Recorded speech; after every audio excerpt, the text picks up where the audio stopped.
अस्सलाम वालेकुम। मैं Sanobar Ali Qureshi, national president Quresh conference. कल 2 अगस्त को 2026 कॉन्स्टिट्यूशन क्लब में एक होल डे का seminar all India Qaumi Tanzeem की तरफ से ऑर्गेनाइज हुआ, जिसका सब्जेक्ट था सबका विकास, सबका साथ, सबका विकास, द रियलिटी, उसकी हकीकत। और जो कि ऑल इंडिया कौमी तंजीम के जो फाउंडर और नेशनल प्रेसिडेंट तारिक अनवर साहब ने इसको ऑर्गेनाइज किया।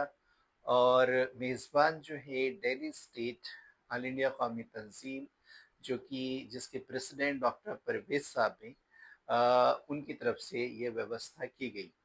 हमारे फिरोज़ कुरैशी साहब, जो कि कुरैश कॉन्फ्रेंस के भी बिहार के प्रेसिडेंट थे, जो कटिहार से ही आते हैं, उन्होंने कुरैश कॉन्फ्रेंस को जो है इसमें बहुत ही रिस्पेक्टफुल तरीके से मदऊ किया। तारिक अनवर साहब ने, जो कि 7 टाइम्स मेंबर ऑफ पार्लियामेंट हैं, और उन्होंने पर्सनली ऑलमोस्ट सभी लोगों को, सेंट्रल टीम के भी और स्टेट के पोस्ट होल्डर को भी फ़ोन करके उसमें मदऊ किया। और अल्हम्दुलिल्लाह कुरैश कॉन्फ्रेंस की सेंट्रल टीम और स्टेट कमेटी के काफ़ी पोस्ट होल्डर, जिसमें ये खादिम खुद रहा, और हमारे साथ हमारे respected national general secretary organisations Nizamuddin Qureshi साहब, दिल्ली स्टेट की वाइस प्रेसिडेंट अयूब कुरैशी साहब, डॉक्टर अख्तर कुरैशी साहब, और विमेन विंग की अध्यक्षा शबनम कुरैशी जी, वर्किंग प्रेसिडेंट दिल्ली आतिका शकील जी, उनके भाई अनस कुरैशी, और इसी तरीके से ओखला टीम से शाह आलम कुरैशी साहब, इरफान कुरैशी साहब, सलीम कुरैशी साहब, इरफान कुरैशी साहब मौजूद रहे। सलमान कुरैशी हमारे नेशनल सेक्रेटरी यूथ विंग, वो मौजूद रहे। और बहुत ज़्यादा अच्छे से मुलाकात हुई, और जिसमें बहुत ज़्यादा इंटेलेक्चुअल्स लोग आए हुए थे। हमीदुल्लाह साहब, जो कि मेंबर ऑफ पार्लियामेंट हैं लक्षद्वीप से, x member of parliament Kunwar Danish Ali, member of parliament doctor Javed साहब, मेंबर ऑफ पार्लियामेंट जो है मनोज झा साहब, ये सब लोग मौजूद थे। काफ़ी सीनियर जर्नलिस्ट जैसे अशोक कुमार पांडे, संदीप पांडे, वो लोग भी मौजूद थे। सलमान खुर्शीद साहब, एक senior advocate, advocate rice Farooqui साहब, इलियास सैफी साहब, बहुत ही रिनाउंड सोशल वर्कर। इसी तरीके से अनीस अंसारी साहब, फॉर्मर आईएएस ऑफिसर, जिन्होंने पसमानदा समाज पर अपनी पूरी ज़िंदगी वक्फ की है। इसी तरीके से काफ़ी डिग्नेटरीज और जितने भी ऑल इंडिया कौमी तंजीम के स्टेट के प्रेसिडेंट हैं, डिफरेंट स्टेट के कांग्रेस कमेटी के ऑर्गेनाइजेशन से, यूपी से, और ऑलमोस्ट सभी इंडिया के सभी प्रदेश से कौमी तंजीम के प्रेसिडेंट वहाँ मौजूद थे। ऐसे में कुरैश कॉन्फ्रेंस को भी एक अपॉर्चुनिटी दी गई, तारिक अनवर साहब के ज़रिए, फिरोज़ साहब के ज़रिए, और हम लोगों ने भी उसमें अपनी स्पीच को डिलीवर किया। चूँकि पूरा एक एम्पावरमेंट का, एक लीडरशिप्स को लेके एक गुफ्तगू थी, डेलिब्रेशन थे, और बहुत ज़्यादा ब्रेन स्टॉर्मिंग सेशंस था। लगभग 6 घंटे तक सारे हमारे पोस्ट होल्डर वहाँ पर मौजूद रहे।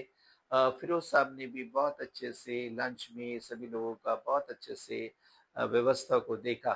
हम लोगों ने ये मैसेज देने की कोशिश की कि इसमें कोई शक नहीं है कि पूरा देश इस वक्त जो है कांग्रेस की तरफ को देख रहा है। जिस तरीके के इनजस्टिस और इनइक्वालिटीज हो रही है, ऐसे में जो है कांग्रेस की तरफ को देखा जा रहा है। मगर हमने यहाँ पर ये चेक्स एंड बैलेंस को, जितने भी रेस्पेक्टेड डेलीगेट्स आए हुए थे, ये कहने की कोशिश की कि इस तरीके से, क्योंकि अभी वक्त है, हम कोई इस तरीके का सेकुलरिज्म को बचाने के लिए, और सिर्फ इसी वजह से हम इसमें अपने सिलेक्शंस ना करें। कांग्रेस पार्टी एक अच्छे ब्लूप्रिंट के साथ, एक अच्छे मैनिफेस्टो के साथ, जिसमें टोटल इंक्लूसिविटी हो, सारे वीकर सेक्शंस का भागीदारी हो, सही एक एडिक्वेट रिप्रेजेंटेशंस हो, खास तौर से जो प्लेसेस ऑफ वर्शिप एक्ट है, तो उसके तहत जितनी भी इबादत गाहें, चाहे किसी भी मजहब की हों, चाहे मज़ार हो, चाहे गिरजाघर हों, गुरुद्वारे हों, चाहे मंदिर हों, चाहे बुद्धिस्ट की जो है इबादतगाह हो, चाहे जैन कम्युनिटी की इबादतगाह हो, अगर इस 2014 से लेके अभी तक उसको इलीगली तरीके से डिमोलिश किया गया है, जिनका प्लेसेस ऑफ वर्शिप एक्ट के अंदर 1947 में स्टेटस को नॉलेज किया गया है, एक्नॉलेज किया गया है, उसको रिकॉग्निशन मिली है, तो ऐसे सभी धार्मिक स्थल, सभी सारी मजहबी इबादतगाहें, सारे सारे हमारे रिलीजियस प्लेसेस को कांग्रेस पार्टी अपने मैनिफेस्टो में शामिल करे कि हम विद इन ए ईयर उन सारे रिलीजियस प्लेसेस को रेस्टोर करेंगे।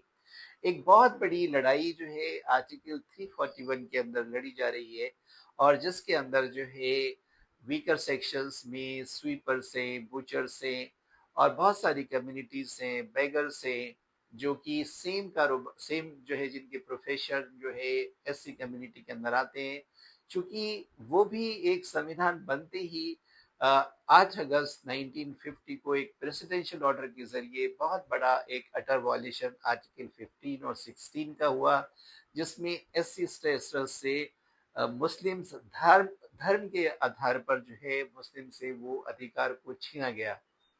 तो वो अगर अधिकार मिलता है तो बहुत ज़्यादा पॉलिटिकल रिप्रेजेंटेशन बढ़ेगा, एजुकेशन में रिप्रेजेंटेशन बढ़ेगा, एम्प्लॉयमेंट में बढ़ेगा। अगर एससी कम्युनिटी का स्टेटस जो है उस सभी सेक्शन को, एक वॉशरमैन है अगर वो मुस्लिम है तो उसको एससी स्टेटस नहीं है धार्मिक के आधार पर, जबकि संविधान क्लियर है कि हम धर्म के आधार पर किसी के साथ डिस्क्रिमिनेशन नहीं कर सकते। सारी पॉलिसी सेकुलरिज्म को सामने रखते हुए बनाई जाती है। तो ये एक ब्लैक लॉ है, जो प्रेसिडेंशियल ऑर्डर है, इसको सेटिसाइड किया जाए। इन बातों को रखा गया। हमने ये भी कहने की कोशिश की, चूंकि वक्त की बहुत कमी थी, कि कांग्रेस पार्टी सभी के एजुकेशन के लिए, उनके हेल्थ के लिए, सिक्योरिटी के लिए पेपर लीक के ऊपर एक जबरदस्त जो है कानून लेकर आए, और जो है ताकि किसानों को राहत हो, यूथ को राहत हो, और उनसे प्रॉपर तरीके से एक सही राइटिंग में प्रॉमिस करे, तो ज़रूर जो है वो कामयाबी हासिल होगी। क्योंकि ये गंदगी को साफ करना हम सब की जिम्मेदारी है। एक बेटर गवर्नेंस हो, उसमें जो भी पार्टियां इस गवर्नेंस को ध्यान में रखती हैं और एक बहुत अच्छी डिलीवरी देश को देती हैं, तो ज़रूर उनको मौका दिया जाएगा।